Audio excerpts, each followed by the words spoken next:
On November 12th, you may have to throw away your Xbox controller.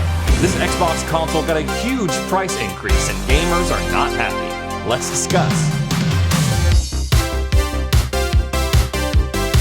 Let's get right into the news segment. What's going on in the world of Xbox? Some scary stuff going on in the world of Xbox, which is kind of cool since it's like, you know, the week of Halloween and stuff. There are people that are reporting that some of their accessories, some of their controllers that they use with their Xbox consoles are now getting an error message saying that their controller, their accessory, whatever they're trying to use is no longer supported. The error message specifically, if you want to keep on the lookout for it, is error message 0x82D60002. And this is apparently part of a wider crackdown by Microsoft. They are no longer going to be supporting third-party, unauthorized accessories on your Xbox consoles. So starting on November 12th, officially, if your controller, if your accessory, headset, whatever, is not bought from a company that pays for the Xbox license, it ain't gonna work. Now, there's a lot of back and forth on what controllers, what accessories this is gonna affect. Some people are reporting seeing this message with things like the Thrustmaster controller, which doesn't really make a lot of sense because it's, you know, promoted on the Xbox website. Now, there is a lot of confusion, a lot of back and forth over which accessories, which controllers this is going to affect exactly. They say Microsoft and other licensed Xbox hardware partners' accessories are designed and manufactured with quality standards for performance, security, and safety. Unauthorized accessories can compromise the gaming experience on Xbox consoles. Players may receive a pop-up warning that their accessory is unauthorized. Eventually, the unauthorized accessory will be blocked from use to preserve the console gaming experience. For a full list of accessories that are supported on Xbox consoles, please visit xbox.com/accessories. And if you click the link, the Xbox accessories link, you'll see that the supported controllers are, to no surprise, the official Xbox wireless controller. There are third-party options as well, a lot of them we've talked about on the channel before. Controllers by PowerA, 8-Bit Do, Scuff, all those guys. Hyperkin's on there, a bunch of other third-party guys. But if your controller is not made by one of the companies listed on this website, chances are it's no longer going to be supported on your Xbox console. Now, this personally isn't a problem for me because I've never owned an unauthorized quote-unquote Xbox accessory. But now I kind of want to own one just to see what it's like. It's almost like forbidden fruit, I guess. Next up, let's talk about the Xbox Series S. There's always some drama or something going on with the Series S. It's one of the most controversial video game items right now. Well, a couple days ago, Xbox and Microsoft, they were in really hot water because they increased the price of a Series S by 50%. Putting it on par with the price of a PS5 digital. And I'm sure you know what people had to say. They were like, this is BS, man. What the heck? It's totally destroying the purpose of a Series S. The Series S is supposed to be cheap. It's supposed to be affordable. It's supposed to be, oh, this like cheap little thing that punches above its weight. So obviously people were confused. They were voicing their displeasure. Well, as of October 31st, Xbox has quickly walked back that price increase after the backlash. If you take a look at the Brazilian Xbox store, you'll see that the Xbox Series S is now at its original price, not the inflated price. Which honestly, I don't know what the reasoning was behind the price increase, whether it was a mistake, what was going on, but dropping the price back down, keeping it at that original price, that is the only right move for Xbox at this point. Because again, if you raise the price of the Series S, defeats the whole point of why the Series S is cool. So far we've only talked about some questionable things that Xbox has been doing this week. Oh, they may cut support for your favorite controller. Oh, they may be raising the price of the Series S in Brazil. Let's talk about some of the cool stuff that they've done. For starters, Microsoft is improving its Xbox app for Windows handheld gaming PCs, like the ROG Ally.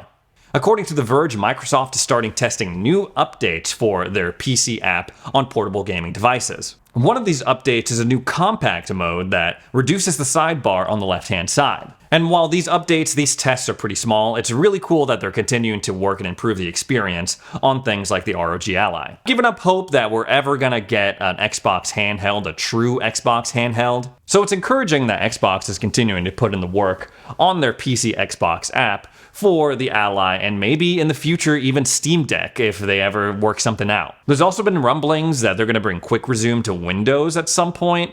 That would be really cool, especially if you can get it on that Ally or like the Lenovo Go, whatever that's called. Now, about a year ago, I brought on an accessory. I talked about it. I was really high on it. It's called the Xscreen. It's all the way from Australia, or it was at the time. And it's basically this little flip-up TV screen that you plug into your Xbox Series S, and it becomes almost like a portable console. Like, you still have to have it plugged into a wall or an outlet, but it essentially means that you can bring your Series S and play it wherever you have an outlet. When I reviewed that original Xscreen, I was impressed by it. Visually, the screen was a lot better than I thought it was, and I was especially impressed by the sound quality. All around, I think it's a really good product if you can swing it. And we got good news for anyone who has a black Series S out there and who may be thinking about getting an Xscreen, but you didn't want that two-tone look. These guys are coming out with a black Xscreen. Upspec, the guys who make the Xscreen, they have a page for this black version of the Xscreen where you can register and signal, hey, I'm interested in you guys making a black version of this. You should totally make it and ship it out as soon as possible. So if that sounds cool to you and you actually want to see this thing out in the market and you want to buy it for yourself, go on over to upspecgaming.com and then look for the page saying that, hey, you're interested in seeing a black Xscreen. Now it's time for a segment I like to call, I don't know, Xbox Ready Tips. We're still kind of figuring it out. We're still workshopping things, you know what I mean? But I'm going to show you a controller feature that Xbox just announced. They just introduced this that honestly I feel like is going to change the game. You can now remap keyboard bindings to your Elite Series 2 or your Xbox Adaptive Controller whenever you're playing games on PC. Now, this is really cool for a number of reasons. It's like you get the best of both worlds. You don't have to be right up on your desk on a mouse and keyboard if you want to just like hang out, chill back in your $300 gaming chair or whatever, with your controller that has the ability to have keyboard bindings on it now. Best of both worlds, truly, and it's really cool to see from Xbox, seeing as they're trying to make more of a push into PC gaming in general. And it's honestly kind of smart on their part because it's like, okay, if you want like a really cool experience using a gamepad on PC gaming, then you might want to consider buying an Elite Series 2. You can literally remap keyboard bindings to the back paddles. But enough talking about how cool I think it is, let me show you how to actually do it. So first off, like I mentioned, you're going to need either an Xbox Adaptive Controller or an Elite Series 2. I have my Elite Series 2 right here, otherwise known as Kenny G from Mean Girls. Kevin G. The first thing that you're going to want to do is plug in your Elite Series 2 or your adaptive controller into your PC. I have it plugged into my laptop right here. You won't be able to configure it wirelessly. You have to have it plugged in.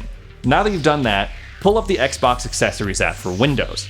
And if you don't have it, like I didn't have it, go ahead and download it from the Microsoft Store. There's going to be a ton of bad reviews about it, but trust me, it works just fine. Once you've got the Xbox Accessories app pulled up, since your controller's already plugged in, it should be showing up like so. Now comes the good part, taking keyboard bindings, putting them on a controller. We've never seen this before, ladies and gentlemen. And as you see on the screen behind me, I already have a profile for whenever I remap keyboard stuff to my controller.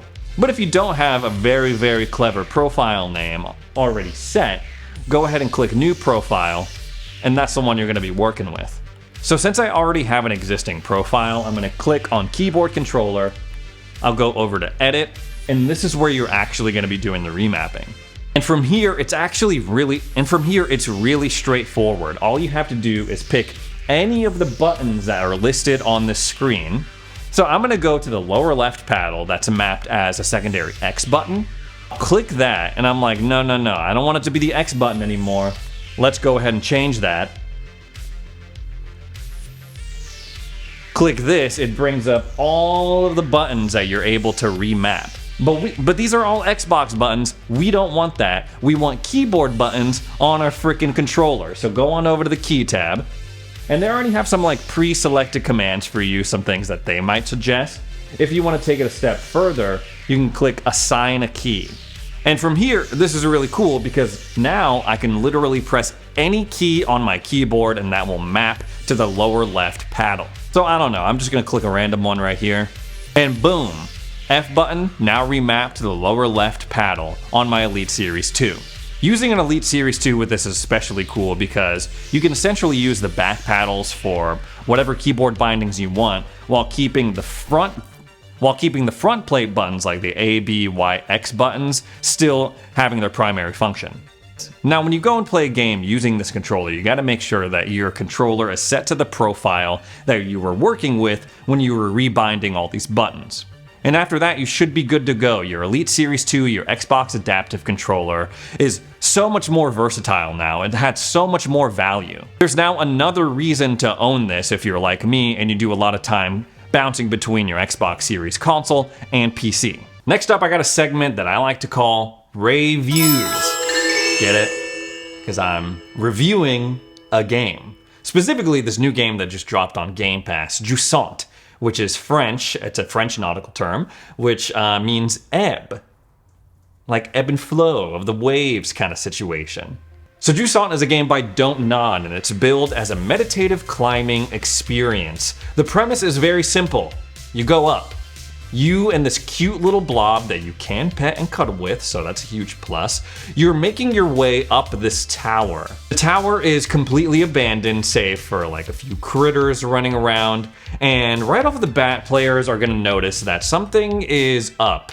Something is kind of weird about this village that's carved into the mountainside, because peppered throughout the landscape and all through the levels is nautical stuff. You'll see abandoned ships off in the distance, docks, anchors, signs of marine life. Without any narration or intro of any kind, Don't Nod really managed to create a world that I was immediately interested in. It had me going like, what the hell happened here? Gameplay is pretty simple, so if you're playing with a controller or a gamepad, which is how I played it, and that's how I recommend you play it, you use the right and left triggers to control your grip as you scale the tower. There's also a stamina mechanic as well, so even though you're an expert climber, you're not a superhero, your forearms will get fatigued, so you gotta take a break, shake them out a little bit. This was cool on especially longer climbs, like you really had to be strategic. You couldn't just like climb infinitely without having to worry about it. Eventually, the environment becomes a factor too, either impeding or helping your journey. And along with your little blue blob, you can manipulate the environment to help with your climb, like making vines grow and then scaling them, or using these glowing jellyfish to float to higher ledges. All of this combined to make a system that was easy to pick up and learn, but was still satisfying. After especially long climbs, I felt an immense amount of satisfaction just looking down and seeing how far I journeyed up the tower. Jusant is something that I feel like very few games are capable of.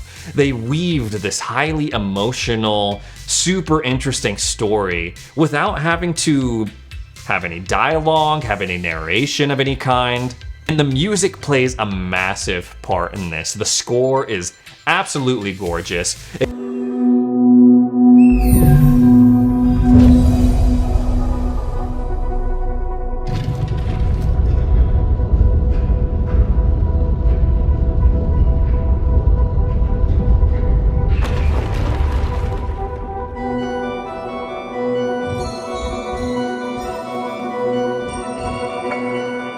When I was in the middle of some super long climbs, and it had me feeling really emotional at the end, I'm not gonna lie. And while the goal of Jusant is very simple, like I said, you just go up, that is your goal, the game also allows you to explore a little bit off the beaten path and dive a little bit deeper into the lives of these people that used to live in the tower. This mostly comes in the form of, discovering old chat logs, discovering old journals, but I was still very interested to see, like, with every bit of with every journal or chat log that I discovered, I found myself learning more and more about the world, which I was already invested heavily into, so I was into that.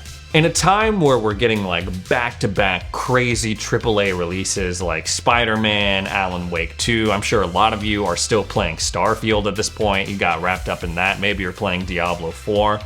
I don't really know, like, I'm really hoping that even amongst all of those big releases that people take the time to give this game a chance. It's super short, like 4 or 5 hours long. And although I started this game like, I don't really know what's going on, like there's no fighting in this game, by the end of my journey, I was like, wow, I'm really glad I did that. I'm really glad I invested the time in playing this game because it was a gorgeous experience. I had never played a Don't Nod game before, and this game has me looking forward to whatever projects that they're doing next, and maybe looking at some of the games that they've already done. Jusant is available on Game Pass. I highly recommend that you check it out. And again, Very surprising. Like, this game totally took me off guard. At the ending, which I won't spoil it, I was like, dang. Wow. I really went on a journey with this, like, nameless person who doesn't talk and this cute little blob that, like, has mysterious water powers.